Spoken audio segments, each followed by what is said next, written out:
Bonjour Florence. Bonjour Laetitia. Bienvenue pour cette première édition vidéo du Membre à la Une des Women at Nantes. Je suis particulièrement contente de t'interviewer parce que tu fais partie des pionnières des Women at Nantes, donc voilà, c'est particulièrement chouette. Donc tu vas nous présenter un petit peu plus ton parcours et ton projet actuel. Est-ce que tu peux déjà nous dire d'où tu viens? Est-ce que tu es nantaise d'origine ou d'adoption? Je suis nantaise d'adoption. En fait, je suis plutôt issue de la banlieue parisienne. Je suis arrivée ici maintenant il y a 8 ans de ça. Je suis arrivée dans le printemps 2011 et je suis très contente d'être ici. Je me considère vraiment en tant que nantaise maintenant. Bon, super. Et alors, en tant que Nantaise récente, tu fais quand même partie des toutes premières membres des Women at Nantes. Est-ce que tu Ouais. peux nous décrire dans les grandes lignes de ton parcours on va dire, de digital entrepreneuse? Je ne sais pas si on peut t'appeler comme ça. Bah, si, alors en fait, donc je suis graphiste de formation. Donc j'ai commencé ma carrière à Paris où j'ai enchaîné entre du freelancing ou des agences. Mais le web a toujours, enfin en fait, je suis graphiste en fait print, mais j'ai toujours été un peu dans le web. J'ai notamment eu comme projet de fin d'études un site de bons plans entre potes qui s'appelle Les Potirons. C'était en 2004, donc c'était avant Facebook, et c'était vraiment un truc un peu dans le même, Regardez. dans le même. Et on avait quand même réussi à avoir 200 membres. Bon, bref, Voilà. c'était la petite anecdote, mais j'étais déjà dedans en fait. Et bon, tout ça, donc je continue ma carrière à Paris en tant que graphiste assez classique, directrice artistique. J'arrive ici en 2011 et là, en fait, enfin, je suis toujours un peu en relation avec un boulot à Paris. Et c'est vraiment en 2013 où je décide de lancer un site de décoration pour enfants qui s'appelait Bébé Toile, où on pouvait créer des petites toiles. On en voit un exemple juste là. J'ai pas fait exprès, mais voilà, il est là. On pouvait créer des petites toiles pour la naissance des enfants. Donc j'ai fait ça pendant 2 ans. J'ai repris un boulot de salarié en entreprise chez l'annonceur et ensuite en agence. Et là, en fait, je me suis sentie un peu faible au niveau du web et j'avais vraiment envie de remettre à jour. Donc j'ai repris une année d'études où j'ai vraiment formalisé ça, toutes mes compétences. J'ai attesté ça avec un diplôme, donc je suis vraiment web designer maintenant. Et toujours parallèlement à ça, j'étais toujours dans l'assaut. Et puis après ma formation, j'ai intégré une startup Novasins. Et maintenant, cette année, en 2010, enfin 2019, maintenant, je suis sur un nouveau projet, donc encore plutôt dans le digital. Donc, ça ne Donc s'arrête jamais. ça ne Euh, s'arrête jamais, mais c'est ça qui est bien. et C'est ça. alors, ton nouveau projet, justement, c'est un projet alors qui est que les Women at Nantes suivent avec une attention toute particulière parce que finalement, elle allie le digital, les Ouais, femmes, ouais. l'éducation, la pédagogie. Enfin, c'est l'incarnation de l'esprit des Women at Nantes, finalement, enfin, peut-être sans le vouloir. Euh, alors, les ateliers Tangram, c'est quoi? C'est un soutien à l'apprentissage du numérique pour les enfants. En fait, on sait tous que bah, le numérique a bouleversé nos vies dans le quotidien, mais ce qu'on ne sait pas forcément tous, c'est que demain, il y a beaucoup de métiers qui vont se créer. Et il faut vraiment accompagner nos enfants là-dedans, et on n'a pas tous les moyens de le faire. Donc, le but, c'est vraiment d'aller apporter ce savoir et de le démocratiser. Donc, quand je dis apporter le savoir, c'est qu'en fait, j'ai eu l'idée de faire aménager un camion en classe itinérante. Et je vais faire une classe numérique où je vais inviter les enfants à venir faire des ateliers. Donc, il y aura toutes sortes d'ateliers. Autant des ateliers assez ludiques, enfin, sur tout ce qui est assez classique, c'est-à-dire robotique, coding, art digital, Lego technique, enfin des trucs assez classiques, mais aussi mon but, et en fait c'est un peu aussi la suite des Women at Nantes, c'est que je veux vraiment sensibiliser les enfants à tout ce qui est danger du numérique, donc les fake news, les réseaux sociaux, la cybersécurité, et notamment aussi sensibiliser les parents. Donc voilà, il y aura plein de différents ateliers comme ça, et j'irai donc là où il y aura un besoin Et dans les justement, alors, écoles. ta cible, c'est qui? Ce sont des écoles, des associations, ça peut être des particuliers. Comment tu vois les Tout à choses? fait, ouais. Ouais, ouais, ce sera les deux en fait. Il y aura autant les écoles, donc en journée je serai dans les écoles en intervention, et le soir et mercredi, samedi, plus les vacances, je serai en extrascolaire, en fait, si tu veux. D'accord. Donc, c'est un code truck. C'est un code truck, exactement. Un numérique, ouais, un digital truck, j'appelle ça maintenant. Bon, et bah, bravo en tout cas pour cette super initiative. Aujourd'hui, là, tu en es où de la concrétisation?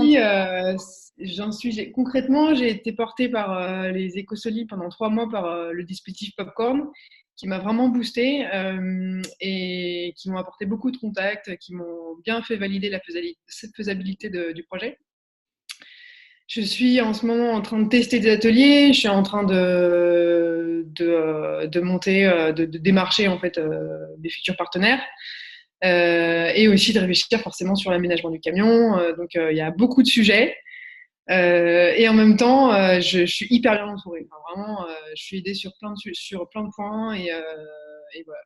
Et je suis aussi notamment en train de chercher des associés parce que finalement je me dis autant être plusieurs et c'est aussi un peu à travers mes expériences passées que je me rends compte que j'ai un besoin voilà, d'échanger avec d'autres personnes pour pouvoir avancer plus vite et en fait quand tu es entrepreneur, je pourrais le détailler un peu plus tard, mais tu as besoin d'aller chercher les expertises là où elles sont. Moi je suis graphiste de formation, j'adore ce que je fais et je pense que je suis assez douée pour. En revanche, par exemple, le financier, c'est pas mon truc. Bon, Voilà. donc appel à toutes les bonnes volontés, Ouais.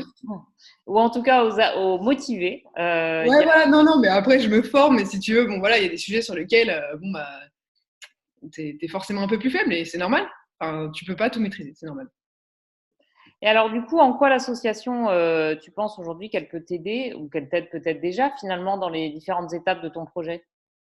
En fait, l'asso, tout au long de. Parce que l'asso, je l'ai vraiment, comme tu disais, j'étais au tout début de la création de l'asso. Je suis pas cofondatrice, mais j'étais là la première réunion.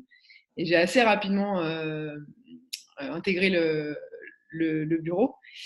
Et en fait, cette asso, elle aide au niveau de l'entraide, enfin comment dire, de l'échange de compétences. Et là, notamment, moi en ce moment, en fait, c'est dingue le nombre de personnes qui m'aident sur des points différents, sur le fait aussi de prendre confiance dans son projet, de le tester. Enfin, tu vois, c'est super. Et puis, tu lèves aussi des freins énormément parce que finalement, tu côtoies des personnes qui se sont lancées, qui ont eu des échecs. Enfin, moi, j'ai eu des échecs et tout ça, mais c'est pas grave. On avance, on apprend énormément. Et en fait, l'asso, elle est hyper bienveillante, hein, tu le sais. Et, on a vraiment une belle, de beaux échanges entre les filles. Enfin, c'est assez magique, en fait, je trouve. Donc Bon. voilà, c'est ça ce que j'arrive à avoir. Et puis, même de moi, ce que je reçois, c'est aussi parce que je veux transmettre aussi mon expérience. Donc finalement, voilà, c'est de l'échange. Donnant. C'est ça. Et alors, du coup, quels seraient tes conseils pour toutes celles qui veulent entreprendre, toi qui es une vraie serial entrepreneuse maintenant? Ouais. C'est assez simple, hein, finalement, mais c'est pas forcément des choses qu'on dit ou en tout cas par l'expérience, j'ai vraiment constaté qu'il fallait vraiment dès le départ parler de son idée, le tester avec les gens et voir justement comment les personnes la recevaient. Et parce qu'en fait, c'est les gens extérieurs qui vont vraiment te donner des idées, alors que, enfin, qui vont t'ouvrir le champ des possibles, alors que toi, tu es dans ton projet, la tête dans le guidon.